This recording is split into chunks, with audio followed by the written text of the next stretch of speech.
Hey, Gordon, if it's just Brian and Hannock that are in the attendees list, you might as well promote them as well.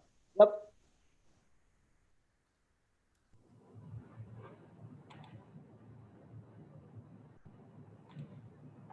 Okay, we're just gonna give it just one more minute and wait for Amir. Thanks for everyone thanks everyone for joining us tonight. I don't anticipate this being too long of a meeting, so.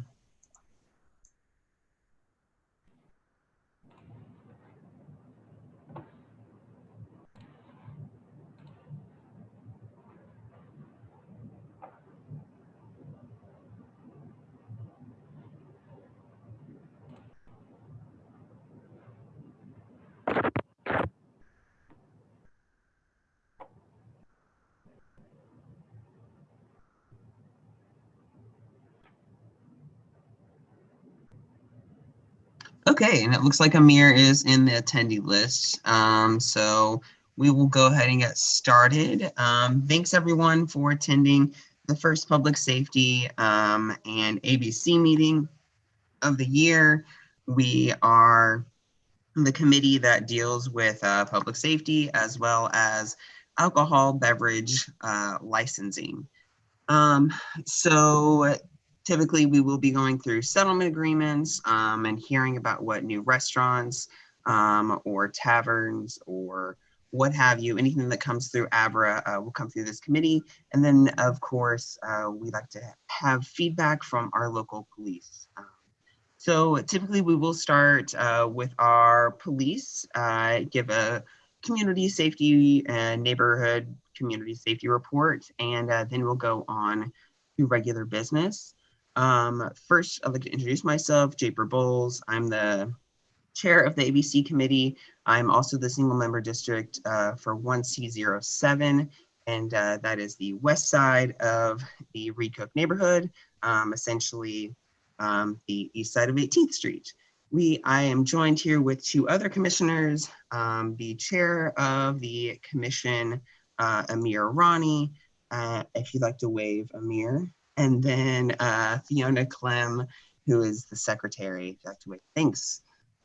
All right, so if you'd like to start off, we pretty much have the normal folks on right now, but just for the folks that are viewing online or at a later date, if we'd like to start with MPD and Lieutenant Curtis Miller, if you could introduce yourself, and if we could have our monthly report.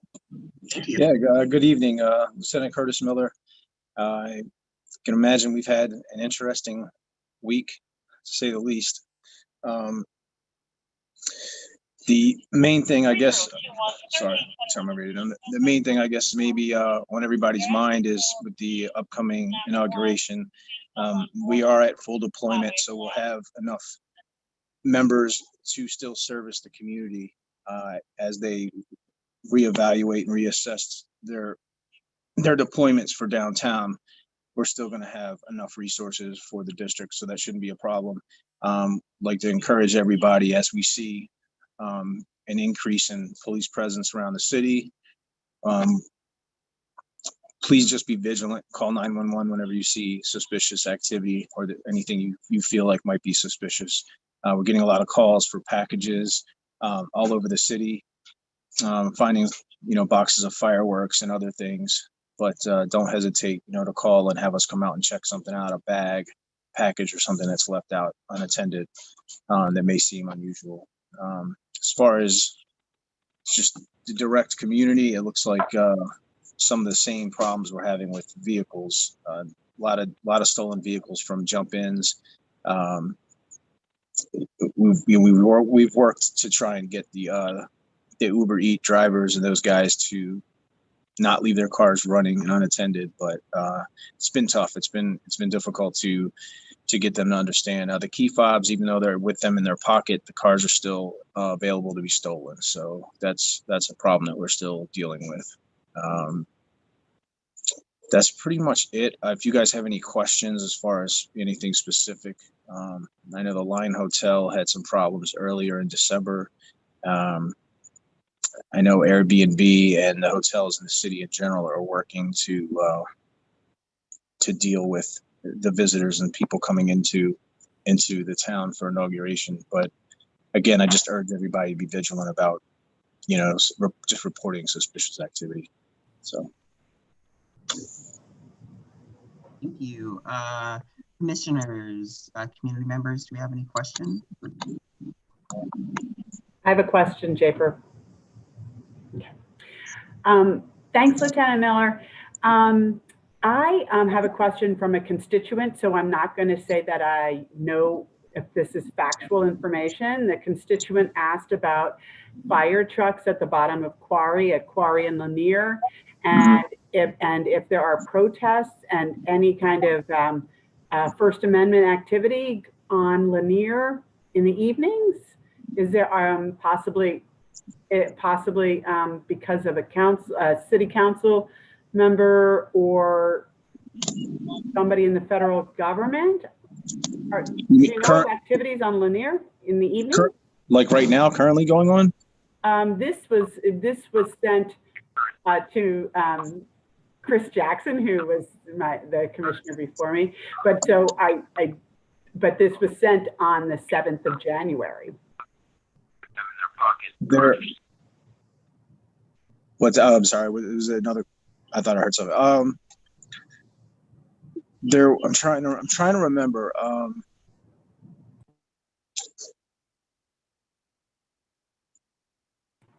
trying to remember. I know we had something. I remember we had something on Lanier a couple nights ago, but it wasn't. I'm trying to remember what the call was for. It wasn't for First Amendment. It wasn't for First Amendment protests. So, but there's currently nothing going on tonight. But if he's saying it was the 7th, then that sounds about right.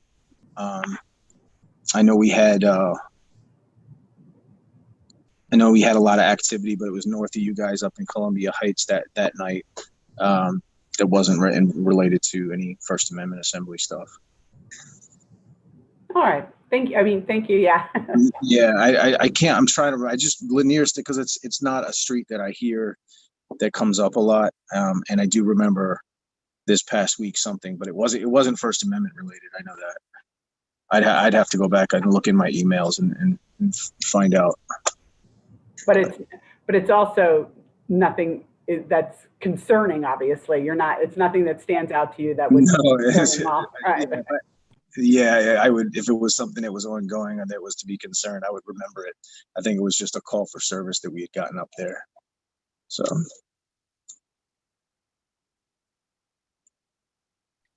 Great. Questions from the community? Wait 1 second, Commissioner. Oh, yeah. Lieutenant, there was a couple of things that I have in mind. One that I saw some things going around about a car on fire over on Calorama Road.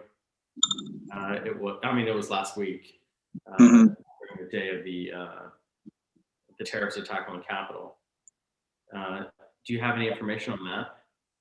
It's just being investigated. I don't know what the cause of the fire was. And what's the plan for MPD? Because my understanding is that the line had quite a few Trump supporters of these terrorist insurrectionists staying at the line. And so what was MPD's involvement, and does MPD have any plan going forward for the inauguration? Yeah, we're fully deployed, so we have all our members working. So we'll have enough manpower to respond for calls of service and any suspicious activity. I know Airbnb and other hotels and stuff. They're doing whatever they decide from a business standpoint and how to handle that. But we're still here, fully deployed to respond to any calls for service, like any other day. Was there a call to service at the Line Hotel last Wednesday? I know we kept people up there last Wednesday. There were a few calls for suspicious people, but the issue with the Line Hotel, I think, happened last month. We had when they first came to town, that group I think there was a few fights that broke out between them and Antifa, and we had responded for that. But last Wednesday, other than suspicious, calls for suspicious activity, I drove by a couple times Wednesday night after the curfew went into effect, and there weren't. I mean, nobody was out. Everybody was inside. So there's not going to be anything special planned for the Line Hotel specifically, but you'll be fully deployed and ready to respond. We'll be monitoring it. I mean, we're not going to have a detail or anything up there, but we'll be monitoring it and checking, because I know there's there's hotels all over the district that were housing people. So we'll just have to keep an eye on it that as we move forward. Okay, thank you. Mm-hmm. Thank you, Amir. Okay, community members, anyone have any questions? Okay, seeing none. Thank you so much, Lieutenant Curtis Miller. If we have any follow-up questions, we will shoot you over an email. Thanks so much for the quick responses. No problem. I'm gonna jump off. I'm the only one working tonight, only lieutenant working tonight. So I have to go to something out in the street. So I'm gonna jump off, but I will answer any questions you guys have via email. Good luck, Lieutenant. Be safe. All right. Thanks, guys. Okay, so now we are on to the next order of business, and that will be discussing a proposed settlement agreement. So it looks like Hinnock. Yeah.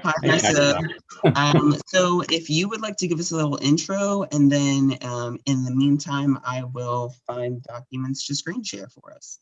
Okay. So, my name is Hinnock. I'm trying to open up Air Restaurant, located at 2473 18th Street Northwest. It's on the second floor.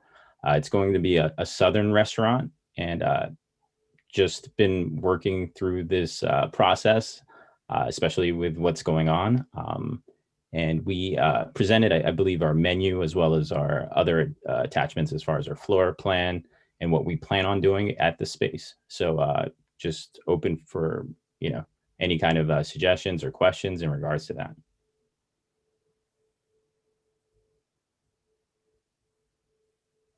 Yeah, so this is my first meeting as chair, so it might be a little shaky. I think the first thing, so we have a new commission here. Fiona is a new commissioner, and she, other than the documents that have been sent to her today from you folks, I don't know how much prep she has had. Additionally, we have Chair Amir Arani, who is familiar.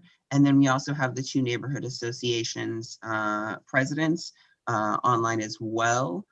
So I think right now, if you could just give, I have the settlement agreement being shared on the page here. If you would like to, I guess, tell me a little bit more about the space, I can show the sample menus. Okay. The space is roughly 7,200 square feet. It's spread out. It's on the second floor with a mezzanine, and it has a small outdoor area. So what our plans are, is to create a Southern restaurant with a strong brunch service.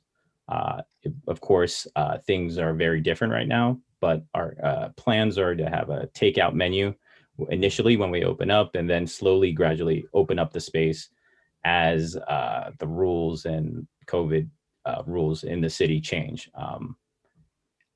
In regards to what we plan on our hours of operation, of course, that's going to be very different from our beginning hours of operation, because we are going to have to open up on a limited basis based off of what the rules are, and making sure it's as far as a viable situation for the most part, because we're not going to be able to open up the space fully, more than likely in spring. So, so you're basing that based off of the mayor's requirements of 25, 50, 75% capacity, or you're already designing something that's just limited capacity?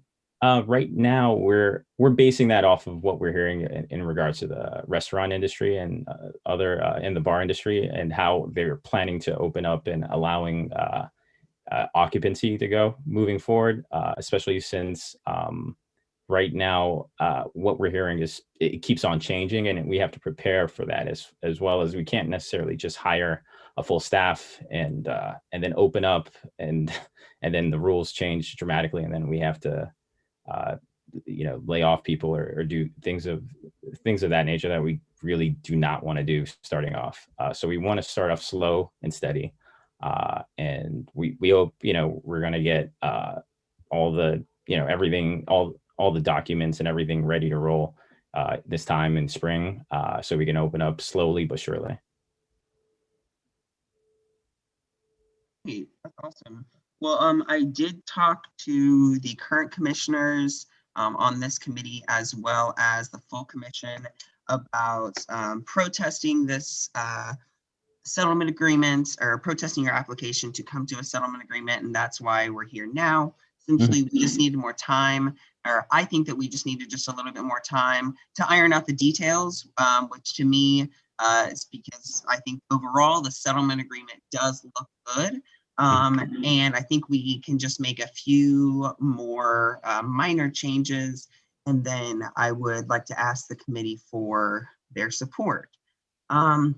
So first, I think it would be wise of us to go to questions. Fiona, Amir, do either of you have any questions for Hinnock?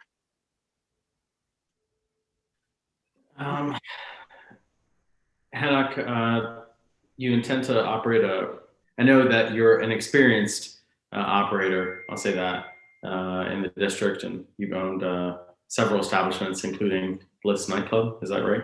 Yes.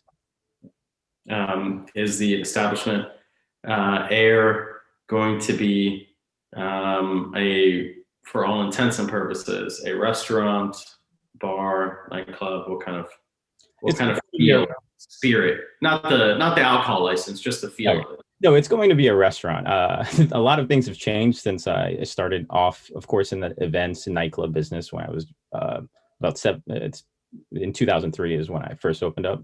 And there's been a lot of changes. I just had twins, totally different lifestyle at this moment, especially with what's going on. The reality is I do not have the patience anymore for that kind of establishment. I'm more into the restaurant business right now. And I understand what my parents did for over 40 years in the city. So I get it. And I really just want to follow down the restaurant path, because it's with the space as well. Like I still have the space that's a club that's, holds over 1,000 something people. So it's not, I do not need to do that there. And the space is not meant to be a club, in my opinion, because it is a second floor walk up, no parking, very limited means of egress. So I just do not see it as a nightclub, in my personal opinion, because the other establishments I've owned in the city had their own building, they had their own space, they had their own parking lots. So it's very different for me to even think of this space as that. Okay. And I haven't had an opportunity to review the proposed settlement agreement, given that it came through just a few hours back earlier today. But I look forward to reviewing it with the rest of the committee and the rest of the ANC, and hopefully with you as well. Yeah. Cool. Fiona, do you have any questions? Not right now, thank you, Commissioner Bowles. So I do have a few things that I wanted to ensure that are in here. So to the point of making sure that it is a restaurant, there are other settlement agreements that we have that have a food requirement, essentially saying that you would serve food at least until an hour of closing. I don't I don't know if that aspect is in here or not yet. Typically it's in the nature of the establishment. So, okay, so it is already in here, and that is something that you agree to, correct? Yes. Okay. Another question that I had was the dance floor. It is, I think you said something like 84 square feet, so it's like not that big. Yeah. However, looking at the floor plan, there are numerous tables that are near the dance floor. In other settlement agreements, we have it as to essentially say like, you must move your tables if there's entertainment that comes. And then we also have settlement agreements that are saying like, you can't move your tables. I think in the best to ensure that this isn't a nightclub, if there's a way that we could, in the settlement agreements, mention in the second floor that the center tables, the ones that are there, that they are not moved further, essentially to make sure that the dance floor doesn't get enhanced. Is that something that we would be able to work into the agreement? Yeah, we can. Okay. And then the last thing on my mind, at least right now, is, and you do address it, it is section C, part D, and that is in relation to essentially space for trash and then for entertainment. You do note that the two different types, oh, this is the old one, sorry. You do note that the two types of entertainment that you'll be having, there's a DJ, which is, you've noted, essentially a filler, but also a jazz band, which I was in a jazz band, so I'm super here for this. I'm excited that we'll be having this type of music in the neighborhood, especially for brunch. So 7D, thanks for your patience here. Okay, so this is something that we talked to Lyle about. Essentially, the tenants in this building have a really limited space. There are tenants that also do entertainment. So in terms of just working out the trash and then deliveries and entertainment zones, if there's any way we could get something that's more specific in this phrase, I don't have it with me right now, but if we could, between now and February, talk to the different tenants. I know Songbird, I think Alicia might even be on the line, but essentially just talking to Songbird and the other tenants about what trash looks like. That's my single member district. The alley there is atrocious. I'm sure you're familiar with this type of problem. So just working out an arrangement, an agreement. This is my phone number. This is your phone number. Like, call me, you know, whatever it be. But we just need to have good neighborly conduct in this area since it is like a small alley. So that's the only other thing, is if we could nail this down and or just ensure that the neighbors know that you're coming and, you know, you'll have reasonable cooperation. Oh yes, I've reached out. I've talked to the neighbors in our immediate area within our building, and we've talked about it, but it's still early as far as picking out, you know, how much trash we're going to have, this, that, and the other. But we do. I did reach out to another trash company that does do same day service, and they do that area as well. So that is another possibility as well, depending upon really what kind of trash we're going to be expecting in the future. Okay. Yeah, I will, we can just follow up offline just to make sure that all of that works out. But those are really my only concerns. Thanks so much with going back and forth with this. I know it's difficult. I think we originally spoke like at the beginning of autumn last year. Yeah. So, but yeah, I appreciate this. So thanks so much. Do we have any other questions, members from the community and or other folks that are attached or interested in being a part of the settlement agreement, i.e. neighborhood association president? Commissioner Bolt? Yeah. Thanks, Hannah. I was curious about the summer garden. It sounds like you want to open the summer garden before stage 4 of the reopening so will it be open during the time that you will have takeout? So yeah, that's one of the things that we've been thinking about is I talked to Brian earlier today in regards to the street area.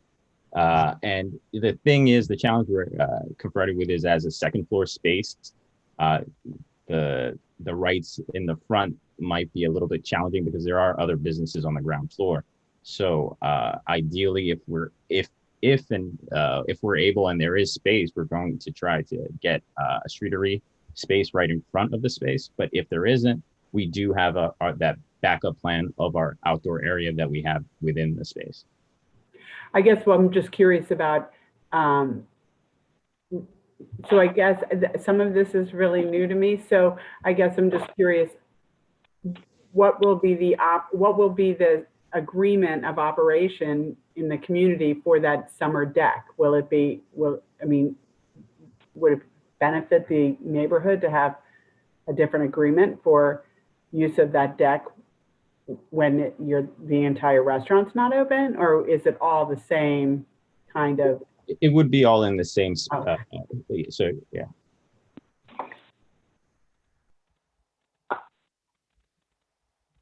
I think your Hello? question, Fiona, was your question, I think your question was like, do we need to do a separate settlement agreement with the summer garden? Well, I think that's exactly right. That's what again, you know that this is new to me. So I guess what I was wondering is if the restaurant isn't fully operational, or not operational, I should say, if the restaurant's not fully open, but you're going to have takeout, but then a summer garden that is on the backside of the restaurant, which requires people to walk through the restaurant to use the summer garden. And then what hours will the summer garden be used? Let's pretend that was May or June when it's warm, and maybe we are in some sort of, phase that allows for this. I mean, I guess what I'm saying is I just didn't know if the settlement agreement would then cover any activity that the summer garden would have. Do you see what I'm saying, Commissioner Bolt? Yeah. So yeah, it would. So the settlement agreement, they try to be as inclusive as possible. And then a summer garden, I believe, is something that you have to additionally apply for. Is that right, Amir? Yeah. It's not like a garden should be noted in here.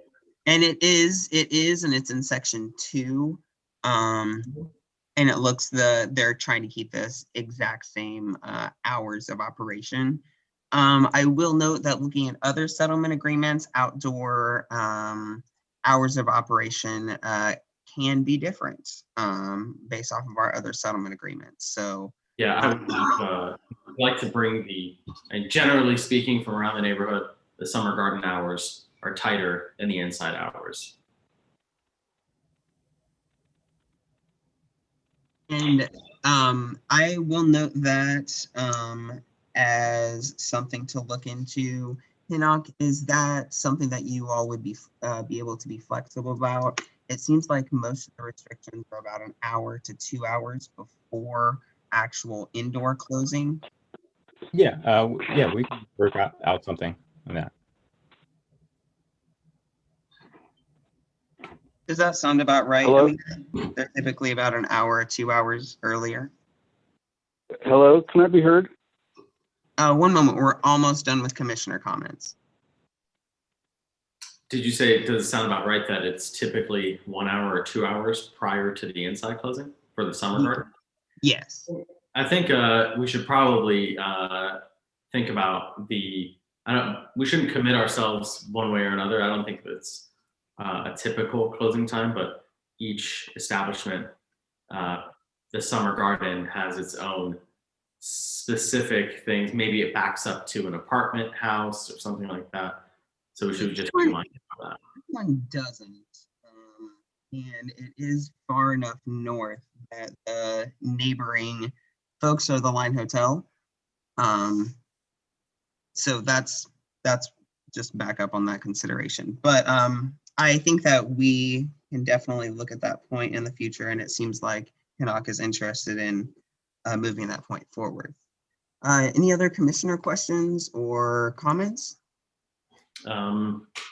No, looking forward to working offline to get a settlement agreement signed.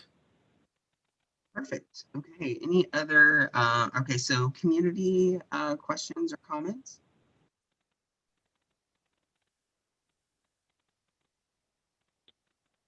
I don't know if I'm muted or not. Japer? Nope. We can hear you, Dennis. Okay, thanks. It was unclear to me because I thought I heard you ask for the community earlier. Okay, so I'm going to be very frank here, but first I want to say something. One does not negotiate a settlement agreement in public. It's just not done. It's not wise. You know, you do it when just the parties are present and there's no chance for any sort of fan club of the applicant or anything of that nature, or fan club of the Calorama citizens or anything like that. Just the true representatives sit down and hammer it out with all of the concerns of the community together. So when I said I'm going to be very frank, this is a nightclub operator who wants to have full entertainment, full hours, in a space that was built illegally in the 80s to be a nightclub.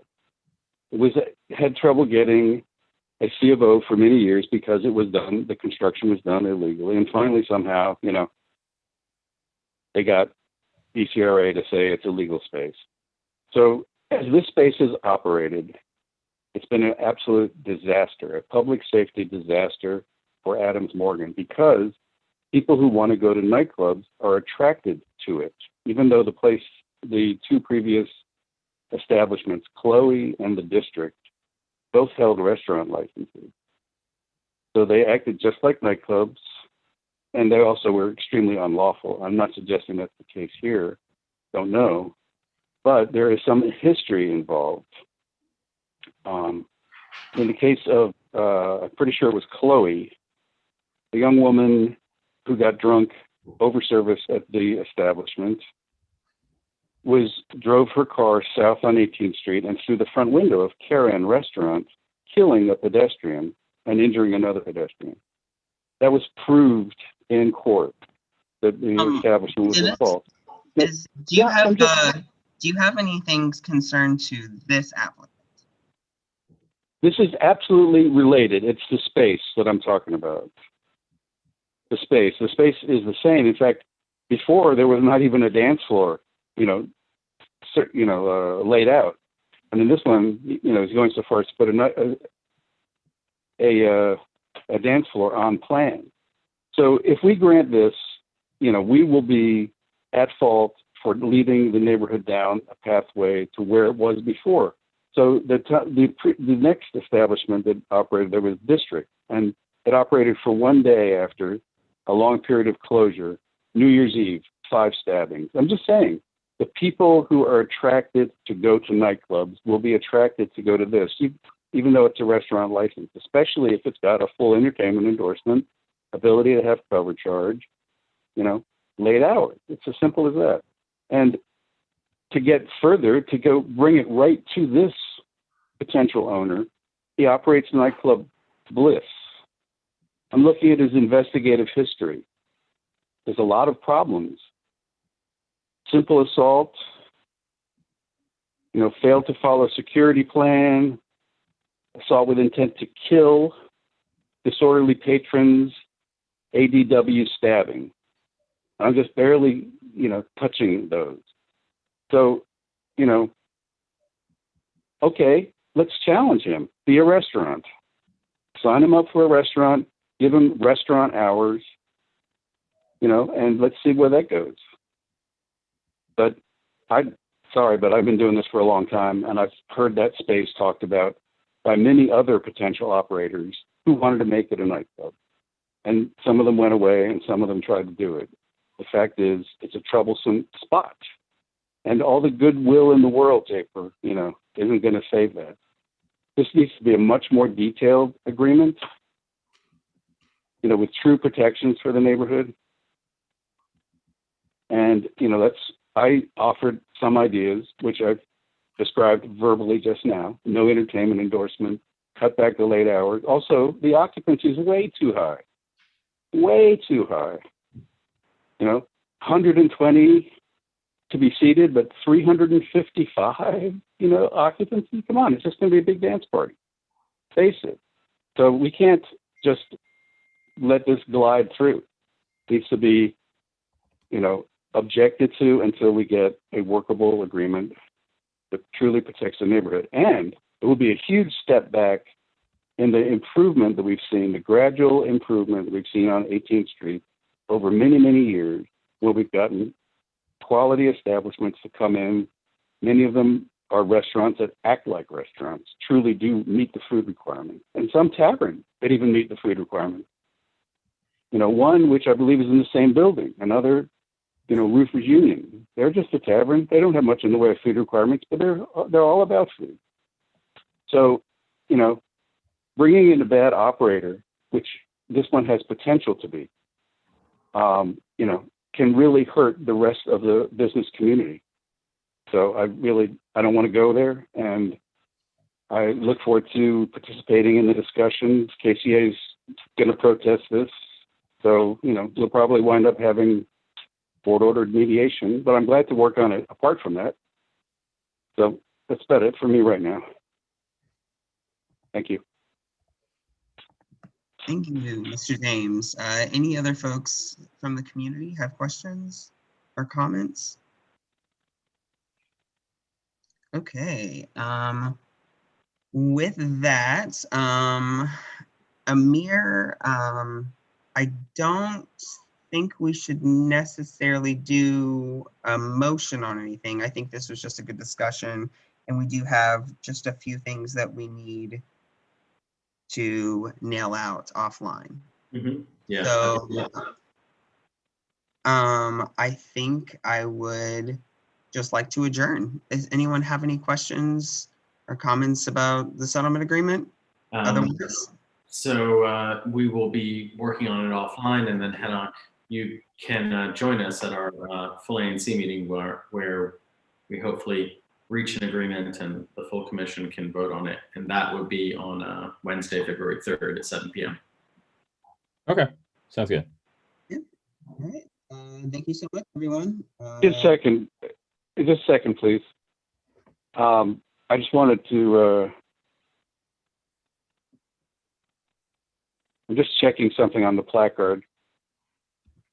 The roll call doesn't even take place until February 8th.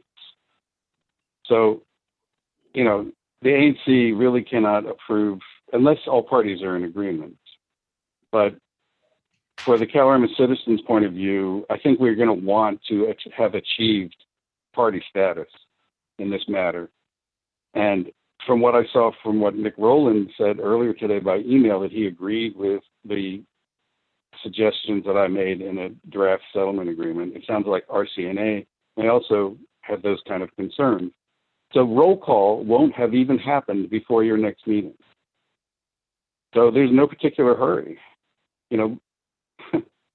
I just don't understand, why there would be any sort of a rush to move this along faster than it needs to be. The ANC is going to want to become a true party to this agreement at the roll call. It's absolutely necessary. It's absolutely necessary for, because they might deny the settlement agreement, Correct.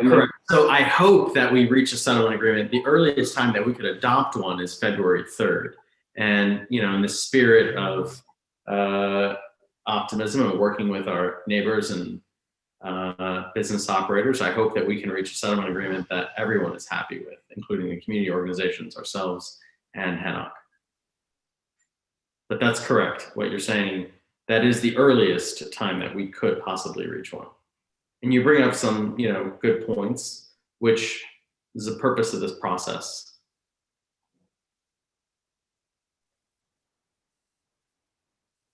So just trying to be helpful there. I hope that hope that clears things up. Thanks for a good meeting, Commissioner Bowles. Yeah, I have a quick comment unrelated to this matter. That's why I joined today. How's everybody doing? Well, thank you. Good. I meant to ask it while the sergeant or lieutenant was on, but we've had some vandalism at our property during construction. We've had spray paint, defacing our kind of construction area. So I want to see with the bid or ANC, what's the normal protocol for that? Because we've had it happen 3 different times, and we've replaced the shelter that is provided there with wood, and we've painted over it, and then now this 3rd time, it's like getting to be a headache. And they also defaced the property across the street, the window. So wanted to see what's the protocol here for any type of graffiti or defacing of the property. I'm glad it's only a construction site right now, but in the future it's going to be, a $70,000 window. So I want to see what the protocol is there. So I would say definitely do a police report, especially if there's any damage, but also graffiti reports too. And then there is also a reimbursable camera program that you can participate in. So obviously it could deter if you put a sign that says, this property is on camera. But also ultimately, if there is a lot of property damage or vandalism, then hopefully it would be on camera. Those are just the things off the top of my head.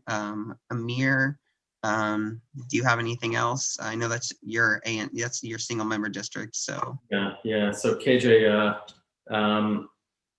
definitely the police report. We need the police report. So you should call that in so that you get that report number, and then I can send you the lieutenant's contact information so you can follow up with him when you have that report number. Hey, KJ, for graffiti and stuff, if it's on like temporary structures like plywood, things like that, usually we recommend people paint them like a solid color like black or something. And then our team can come and paint over it when it gets defaced. Makes that a lot easier to deal with.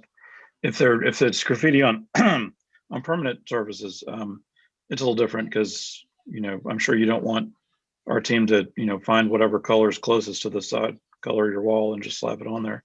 But yeah, cameras and let me know when that happens too, because we like to keep records. But the most important thing is the police report, because they keep statistics, and so if things happen a lot, then it rates more attention. Okay, great. Yeah, it's happened. This is the 3rd time. That's the only reason I'm even saying anything. The first time was kind of like, hey, it's plywood, no big deal. Second time it was us painting over it, and then now the 3rd time is like, okay, this will be a permanent surface in about 6 weeks. So and then when I saw it on the glass across the street on a permanent surface, then I'm like, okay, yeah, I'm a little concerned. Okay, appreciate it. Yeah, and you're kind of it's kind of a dark spot right now. I used to live in the apartment right next to that. And, this is on the Florida. It's on the Florida side, so it's not a dark spot. I mean, there's plenty of traffic coming and going. It's not a dark spot at all. But it's not. It doesn't have the same like foot traffic like 18th Street. Anyway. Well, yeah, Florida. Yeah. You're right. Yeah. okay, well, I hope that was a little bit helpful, KJ. Appreciate it, guys. Thanks so much, everyone. Have a safe week, and have a safe week out there. And good luck, Hinnock. Your sister's my realtor. Oh, small. Yeah, good luck to you. Oh, thank you. All right, buddy.